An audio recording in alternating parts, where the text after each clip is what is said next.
All right. Well, howdy. It's good to see you. My name is Ben Stuart. I work at Breakaway Ministries that meets on the campus of Texas A&M. So I live and work among the Aggies. But I will tell you this. We love, this may sound crazy for an Aggie to say, we love when students tell us when they're graduating that they're coming to Austin, Texas. And one of the reasons we love that is because we know, and we can say, we know a great church that you need to be involved in. And so we really do say that. And just so you know, we kind of look at Austin Stone as a missionary church right into the depths of Austin. And we love it. And we love sending students here. We're grateful for this church. I know for my wife and I, when we think about Austin, I think of friends who've moved here, and you think of great food and creativity, and then you also think of some really dark and sad things, and I've had a lot of friends sort of disappear into the darkness here. But when I think about this church, that they're holding forth the word of life, I get very encouraged. And so it's been a blessing to pray for you, and it's always fun for me to preach at Breakaway and think that there's little Matt Carters out in the crowd wearing core outfits, right? And who knows what God may do. But it's good to be here with you this morning. If you have a Bible, we are in John chapter 21. And let me tell you what I want to do. I want to read to you this narrative in the life of Jesus. And so I'm going to read the whole thing. And if you got a Bible, please read it along. John 21, if you don't, they're going to put it on the screen. But I'll read it, then we'll pray, and then move through it together. So John chapter 21, starting in verse 1.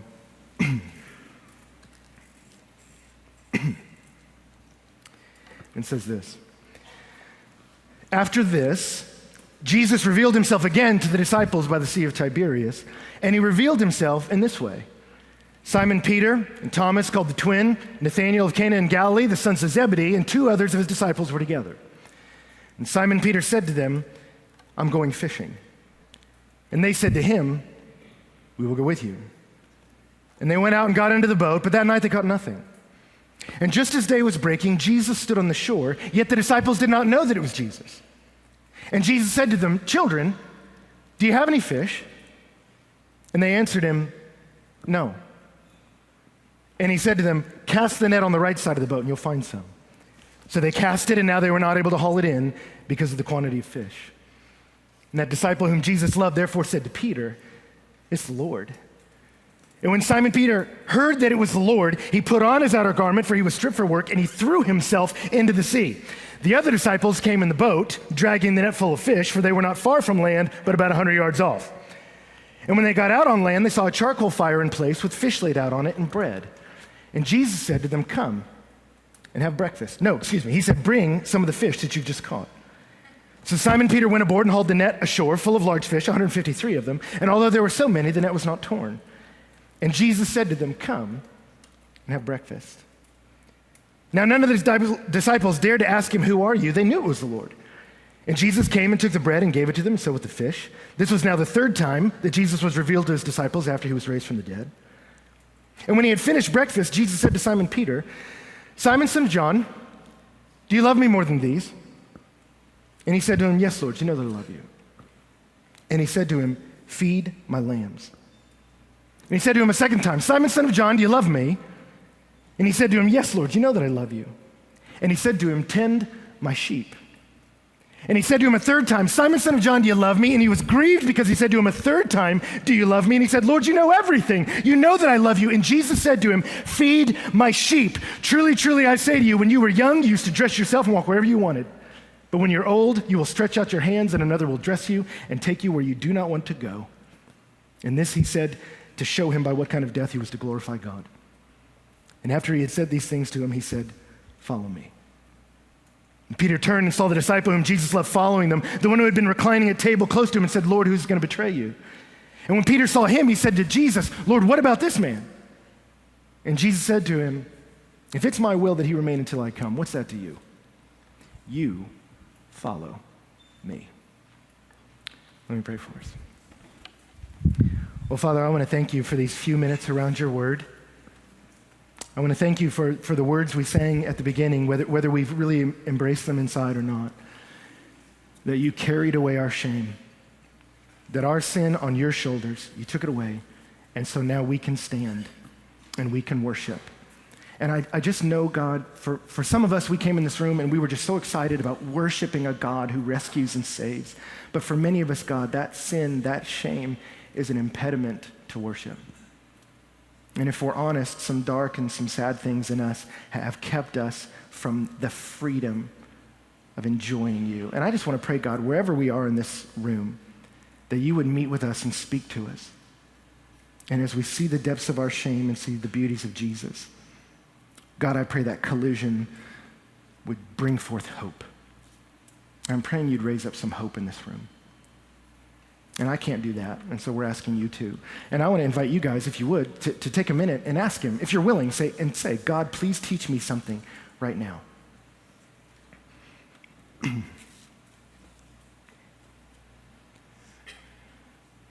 And then if you would, please pray for me, that God would speak through me and it would be helpful.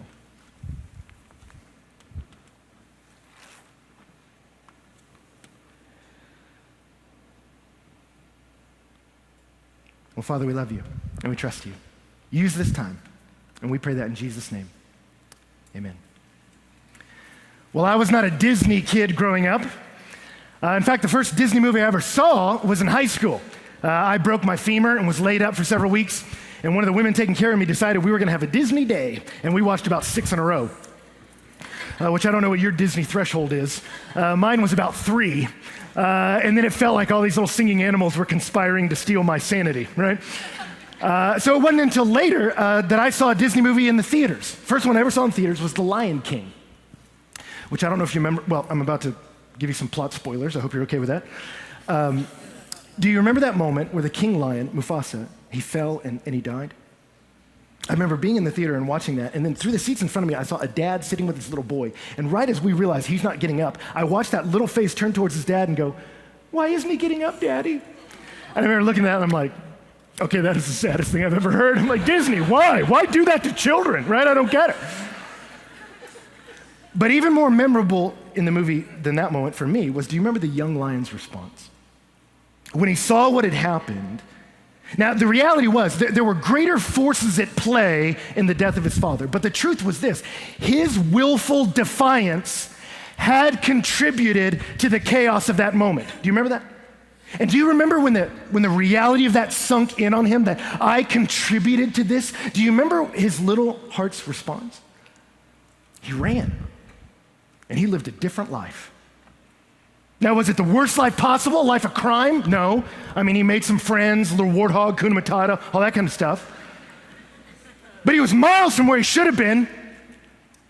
And he spent years just surrounding himself with distractions and entertainments to try to wall out the shame. And meanwhile, he abandoned a world that desperately needed him to engage. And why do I tell you that? Because I'll be honest with you, I haven't been in ministry all that long, and I see that happen all the time. Like, I remember visiting with a guy once who was drunk, and when he found out what I did for a living, I remember as soon as he found out, he goes, "Man, I used to be in Young Life." And then he looked down at himself like, what happened? Like, I used to be about the things of God. I was there, man. And something happened, and I'm not the worst guy you ever met, but I'm just gonna live over here. Or I remember going to the mall once, going to a luggage store to buy one of those little wallets you can hide inside your clothes so when you travel overseas, people won't steal your gear. And I remember buying one of these, and the lady asked me as I was checking out, she was like, "Hey, are you going overseas?" And I said, "Yeah, I'm going to Venezuela on a mission trip." And as soon as I said those words, she lit up and she goes, "Oh, we used to love," and then she cut herself off mid-sentence. And she broke eye contact, never looked at me again. And she said, "Yeah, my brother does stuff like that." And I'll tell you, it was like you could see the wall of shame just crash over her. That I used to be on board, man, with the things of God. I was there, man. And something happened, and you know what? I'm gonna be over here. Well, I forget about other people, I just think about my own life. I don't know if you went to summer camp growing up, and I don't know what your experience was, but for me, going to camp growing up, the first couple days of camp were crazy, all right? Kids were smoking, drinking 40s. None of that's made up, by the way. But I remember for us, Thursday night, man, after a couple days into the week when everyone was malnourished, all right, and little sleep made you emotionally volatile, man, that night, everybody got saved, right?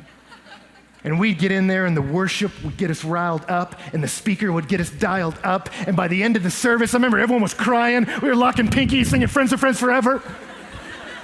And I remember for me at camp, right when we got to that moment, at the emotional crescendo, it was open mic night. And one after another, we'd get up there and kids would say, that's what I want to know.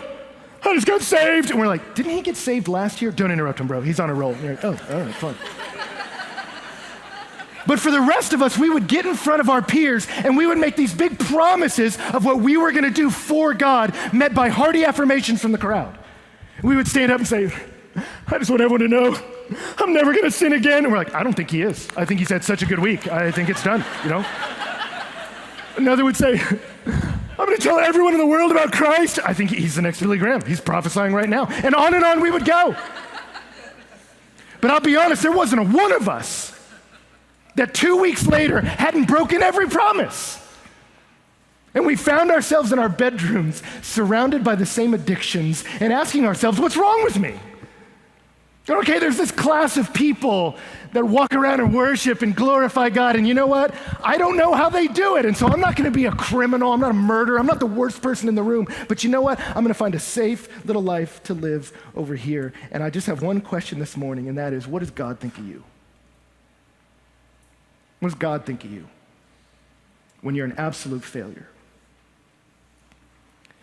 Well, that's where we're going this morning, and we're going to do it by looking at the life of Peter. Peter was one of Jesus' first followers, disciples, and Peter was the guy, many of you know, he was the guy that was sort of all heart and half mind. You know what I mean? Like he was a ready, go, set kind of person, which isn't the worst thing to be. Makes a good fullback, right? You don't need a fullback that's trying to think it all through. Just put your head down and go, brother, right? And so there were times in Peter's life where that temperament served him well. Like when Jesus asked his disciples, hey, who do you think I am? Peter was the one that stepped up and said, I think you're the Christ. I think you're the Son of God. And that's right, Peter. But he was the guy a minute later that when Jesus said, and I'm going to the cross, the Son of God is dying for you. When he said that, Peter was the one who sidebarred him and began to rebuke him. Hey, don't go negative, Jesus. No cross for you. And Jesus kind of had to cue him up like, you don't rebuke the Messiah, bro. It's not really how this relationship works. And Peter was the one, do you remember on the night Jesus was betrayed? He took his disciples to the garden and he said, will you pray with me? And they kept falling asleep. Finally, the mob comes to arrest Jesus. And when they show up, do you remember the disciples get startled? Do you remember Jesus' response? The text says he pulls out a knife. Literally, it says he pulled out his fishing knife. Which the irony of that is Luke tells us they had 2 swords with them. But Peter just stands up and is like, get behind me, Messiah, right? I'm going to take on the mob. And do you remember he tries to kill that one guy and just gets his ear? Like, I'm trying to end you and I just cut off a lobe. Like, he's just not organized. Jesus tells him to knock it off. And they arrest Jesus and they take him away to that courtyard. And Peter follows. And do you remember as he lands there, he arrives in this moment where all the adrenaline is sapped out. And Peter watches his entire social sphere mock and reject his king. And in that context, somebody looks at Peter and says, aren't you with that guy? No, man, I don't know him. You sure?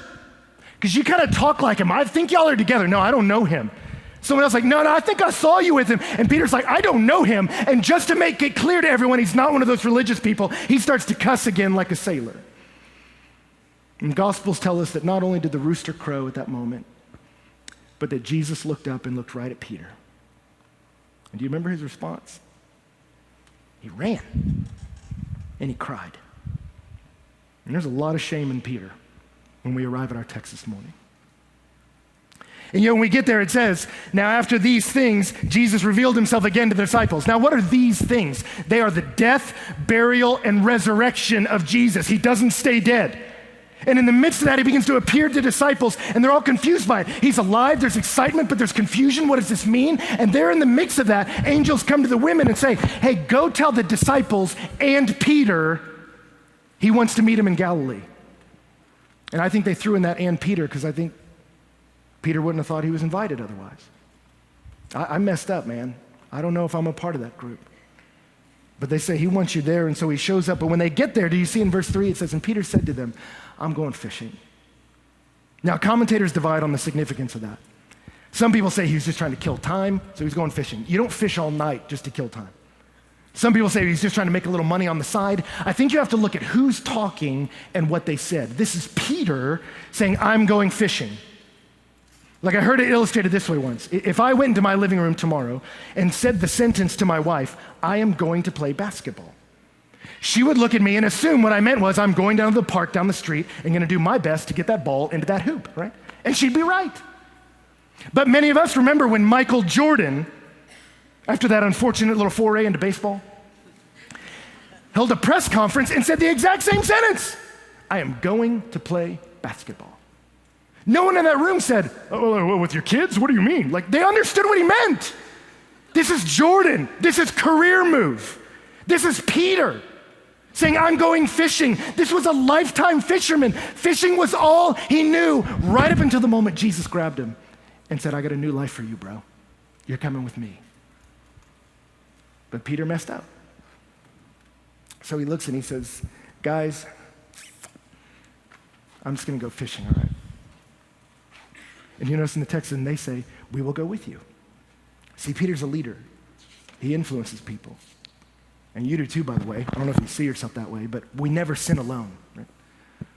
I remember for me when I was in high school, when I was a freshman in high school, these upperclassmen decided to start a Bible study with me and my friends. And it just blew our mind, man. Like to be freshmen and have upperclassmen take interest in us and say, we want to teach the Bible to you. We thought this is crazy. It was amazing. And so when we became sophomores, we were really excited. They're going to be seniors. They're going to call us back together. But as the weeks went by, they never called us.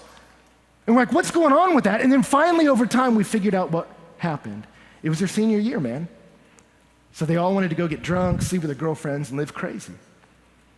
And I remember some of these young freshmen, they never even thought about it again, looked at that moment, and it was so devastating to them spiritually. Some of them, honestly, never really recovered from that. But I'll tell you, I have young people come to me all the time. Maybe you've heard this. Whenever they're contemplating doing some particularly dark thing they know is wrong, they say, well, it's just my life. It's never just your life. You influence people. You think those little eyes aren't watching you, man? All of us do. You never sit alone. And Peter says, I'm going fishing. And they say, let's all go. And so they leave. And yet the text says, but that night they caught nothing. Now, that's not a coincidence. That's God's doing. That is God in love jacking with his kids. Because that's what he does. What, is he just going to let you go? Would you do that? As your kid runs towards the street, come back. Oh, forget it. It's not my kid, right? No, you go grab them, even if the grabbing hurts. And for many of you, just to be honest, you're living a life and it's not working. And let me tell you something, that's often where it starts. Jesus will come in. How do I know he's moving towards me? Because the way you're living is not working. And so he begins by complicating things. And so they fish all night and they catch nothing. But it says, just as day was breaking, Jesus stood on the shore. He's coming for them. But then the text says, yet the disciples did not know that it was Jesus. Now, why didn't they know? Is he too far away? About 100 yards? I mean, is it because he's disfigured? I mean, because we find out he's the only one in the eternal state that keeps his scars? What is it? Is it disbelief? Well, the reality is all through Jesus' resurrection appearances, people who know him aren't recognizing him. What's going on with that? Well, I think there's reasons we could put out there, but honestly, I think one reason, and I think I'm biblical in saying it, is this, is Jesus' sense of humor. Because all through Jesus' resurrection appearances, you see him messing with people. I mean, you see it one chapter before. Mary Magdalene goes to the tomb to anoint his dead body. She shows up and he's not there. And the angels say he's not here, so she starts crying. And she walks out of the tomb and runs into Jesus, and Jesus says, why are you crying? He knows why she's crying. And then he says, who are you looking for? He knows who she's looking for. And then she says, well, I'm looking for Jesus. I can't find him. And Jesus, they start to have this conversation. You go, what is going on here? Well, John tells you what's going on. He says that she thought he was the gardener. Why did she think he was a gardener? I'll tell you what wasn't happening. He didn't come floating towards her, glowing, going, Mary. And she's like, I guess the gardeners float around here. Have you seen Jesus? That's not it. He's messing with the bushes or something. Like, hey, why are you crying, right? And it's not till later he looks at her and says, Mary. And then she's like, Jesus. And she recognized him. Or you see in the Gospel of Luke, it says that two of his disciples are walking from Jerusalem to Emmaus. And it says Jesus walks up and they were kept from seeing who he is. And Jesus walks up to them and says, what are you guys talking about? And they say, are you the only one in Jerusalem that does not know about these things? And then he says, what things? And they proceed to explain to him his own death, burial, and resurrection. And the whole time he just leers it and goes, wasn't that to fulfill prophecy? And starts talking through that. He walks with them 7 miles, never telling him who he is. And when they arrive at their destination, the text says, and he pretended to walk further. He's like, well, I guess I'll catch you cats later, and starts to walk off. And they look and they go, hey man, do you want to come eat with us? And he's like, I guess. And he shows up, and as soon as he breaks bread, that's when he reveals himself. He's like, dudes, it's me. And then he disappears. And so they run the 7 miles back to Jerusalem, find the other disciples and say, hey, we saw Jesus. We walked with him. He was opening up the Old Testament and yet never told us who he was. That was kind of weird. And as they're explaining it, it says Jesus appears in their midst. Doesn't go through a door, doesn't go through a wall, just appears, scares them all to death. They think he's a ghost. And what's crazy about that is he terrifies them by saying the sentence, peace be with you. And then he says, do you have any fish? And he starts eating fish.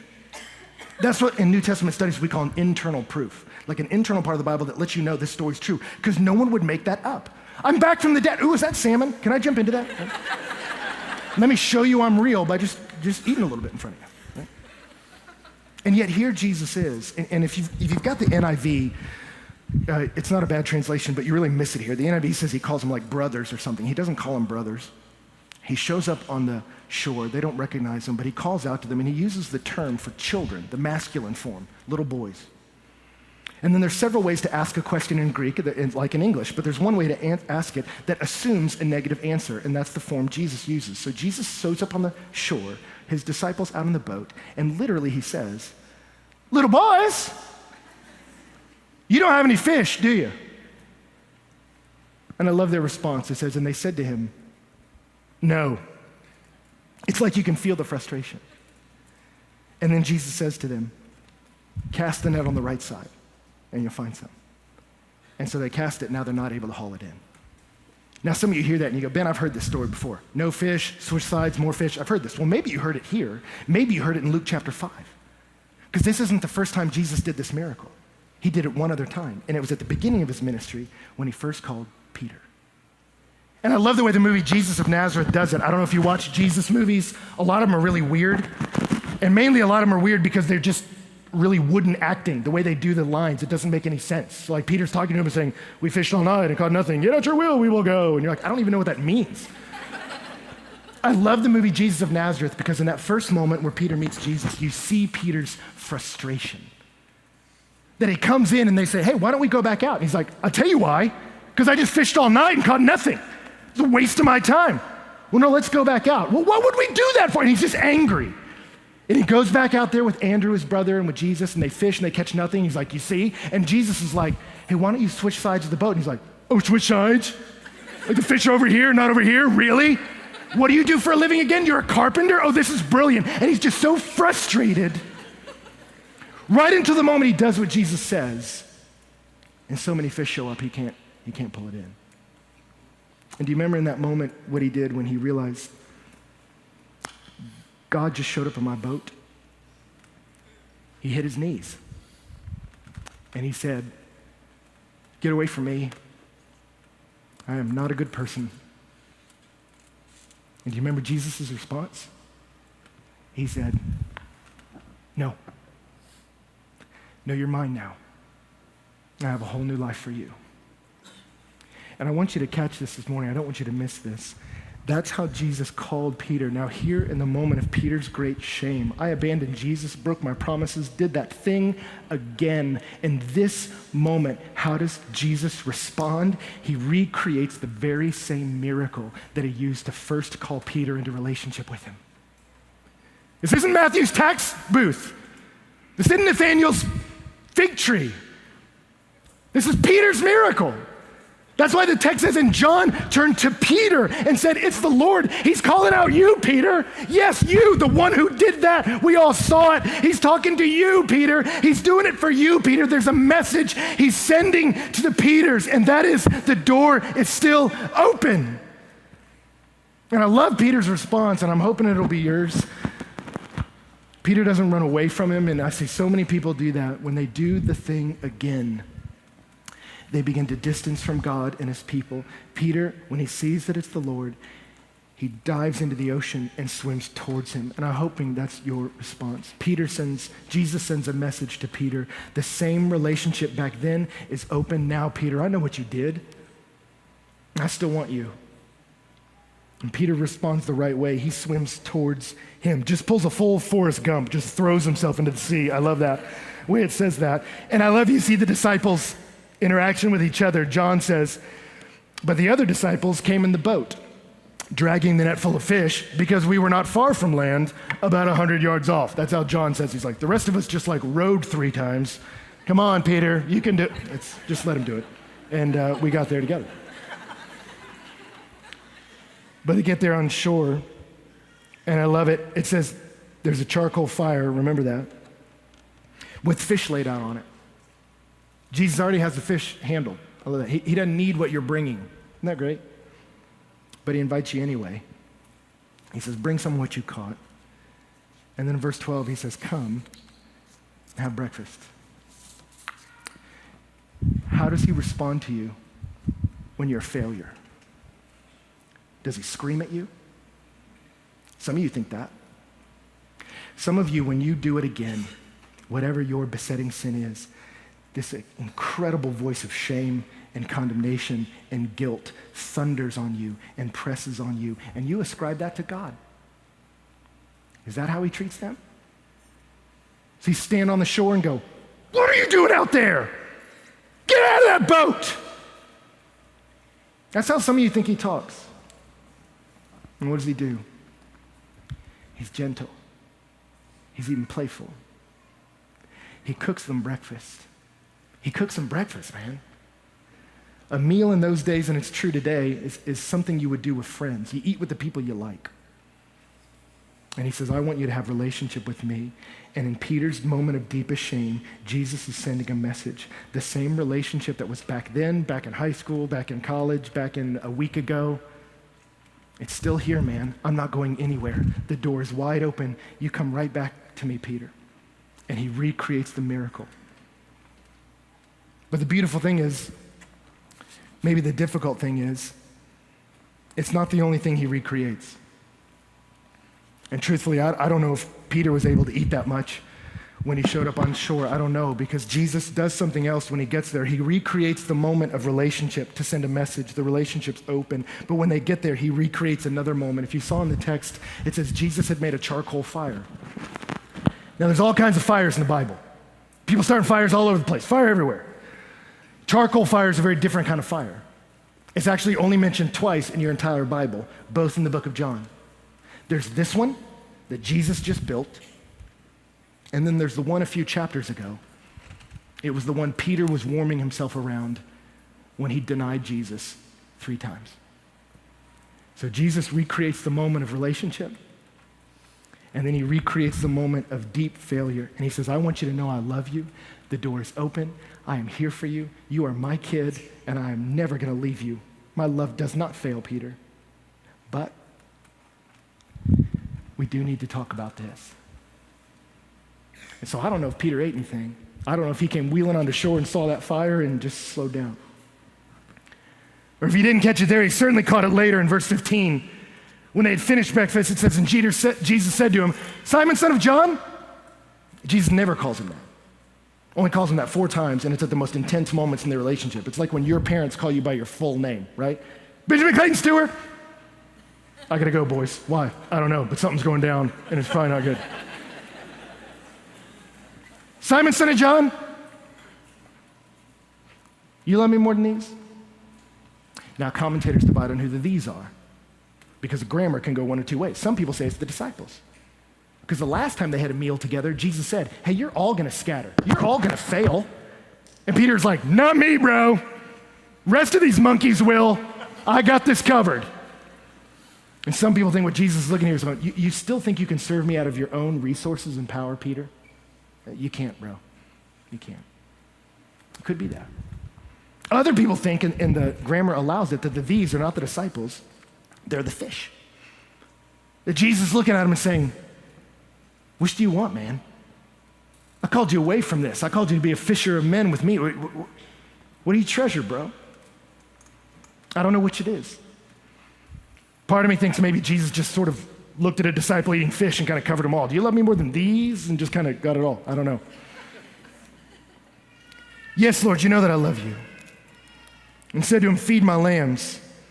And said to him a second time, Simon, son of John, do you love me? He said, yes, Lord, you know that I love you. He said to him, tend my sheep. And he said to him a third time, Simon, son of John, do you love me? Peter was grieved because of the third time, do you love me? And he said, Lord, you know everything. You know that I love you. Now, why is Jesus doing that? Is he being mean? I used to think he was. For years, that's just how I thought God talked. You love me? Yes, Lord. You sure? Because it didn't look like it a couple days ago. But I don't think that's what he's doing anymore. And it's not because I don't want that to be true. It's because I studied the text. Look what Jesus is doing. Simon, son of John, do you love me? Yes, you know that I love you. And then what's the next thing Jesus said? Feed my sheep. What direction is that? Is that backwards? Then walk me through what was happening. Is that what he's doing? No. He points him forward. Then feed my sheep, Peter. Let's move on from this moment of failure. He says, do you love me? Yes. Okay, let's go. I think what Jesus is doing right here is he's saving Peter's life.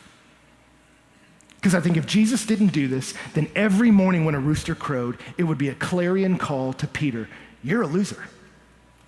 You're a loser, man. You're the guy that betrayed him. You're the guy that did that thing and does that thing. That's you. And some of you feel like that's how God looks at it. He just sees the failure, man. Is that what Jesus does? No. He takes him to the wound. He says, Peter, I love you. Now, Peter, we got to talk about this. We all saw it. It wasn't good. But Peter, in that moment, do you love me, man? I do. I know you do, bro. Then let's go. Let's move on. Do you love me? Yeah, I know you do, man. Well, let's go. Do you love me? Yes. All right, then let's not stay here.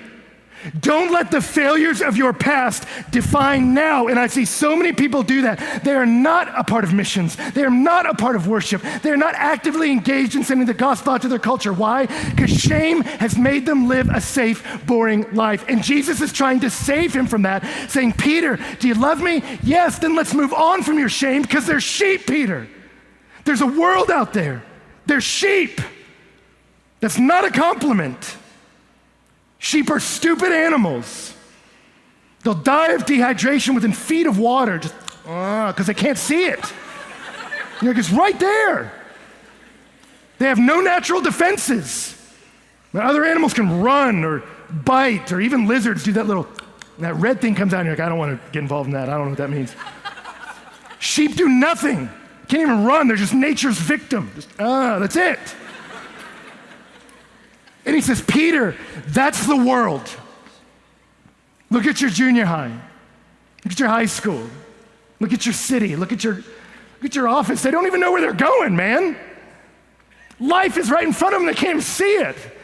They're victims, Peter. The whole world is hemorrhaging in pain, and I need people who know me to step out there and shepherd them, Peter.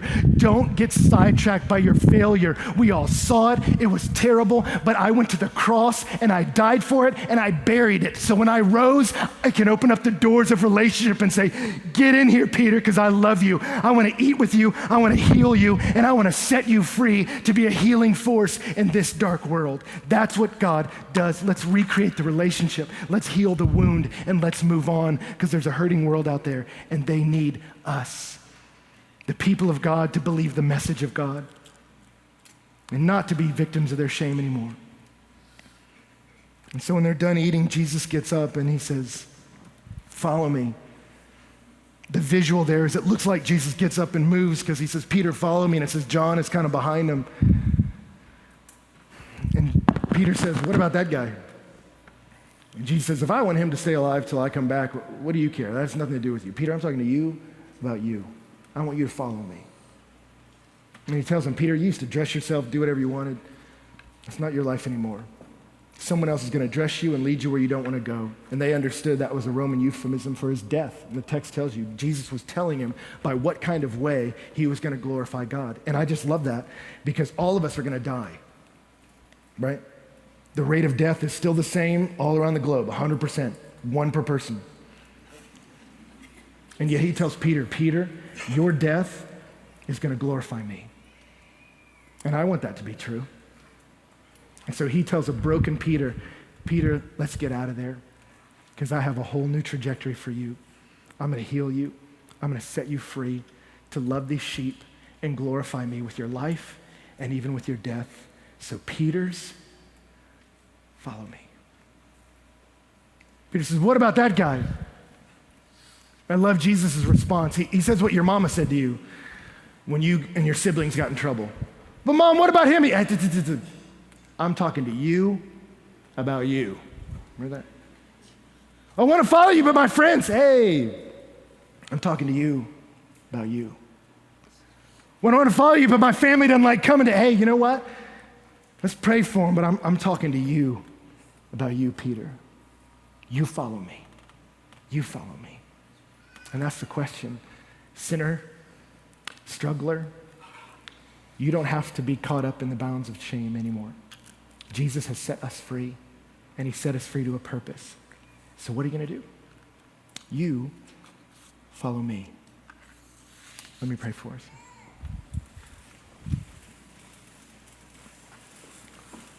Well, Father, I want to thank you that you are direct with us about the nature of the human condition. We are a mess. Church is not a place where we pretend like we're otherwise. You're not interested in that. And God, I know there's people here that's all they thought religion was. Be a good person, and when you're good enough, God says that's fine. And I just pray you would devastate that this morning. You would sweep that mentality out of the picture, because that's not the gospel. It's not the Bible. It's not what God's interested in. The message of the Bible is you are broken. You are a mess. You can't fix you. But Jesus lived the perfect life you could not. He died the death you deserve. And then he stands on the shore and calls out to his erring children, come here and have breakfast with me. And Father, I pray for the people in this room that maybe have never received a relationship with God. A relationship with God comes through faith in Jesus, a relationship with Jesus. And if that's not something you have, I want to invite you, even now, if you feel like God is moving you into that, if he's saying, hey, I'm calling you to be mine, you just embrace that and say, yes, God, if Jesus is rescuing, I'm in. If he's bringing people onto his team, I want in. And you tell a pastor here, the friend who brought you. But God, for those of us who know you, the truth is we're prone to wander and we feel it. And I pray, God, that when we struggle with sin, and maybe some of us, we've been locked into it for a long time now, and we've wondered why worship is so shallow. I pray, Father, for maybe the first time in too long, we could have an honest moment with you, maybe even right now, and say, God, this is where I wandered. You know it. There's no secret here. This is the boat I'm in. And maybe for the first time this morning, I'm believing again that you haven't slammed the door. I did. But I want to live the life you have for me. And if there's grace there, then I'm running to your arms. I'm running. Maybe that's not been you for months, but maybe this week, maybe this morning. And we try to do little things to earn God's favor again. What he's looking for is an honest conversation. Do you love me? Yes. Okay. Well, I buried the sin, and let's move on. And for some of you, for Peter, that was a very public moment with the disciples. Some of you, the best thing you'll do this church service is go out these doors and get involved in a small group here at this church, people who love you and can sit around the fire with you and talk about how Jesus is saving them too from their shame. But God, I pray all of us in this morning would come knowing we're broken, but knowing that Jesus comes with arms wide open. The relationship is open, with a commitment to heal our wounds, to take us there for the purpose of healing, and then to call us to something new. God, I pray this morning we might whisper to you the honest truth of our hearts, and then submit to this beautiful call from Jesus. Follow me. Follow me.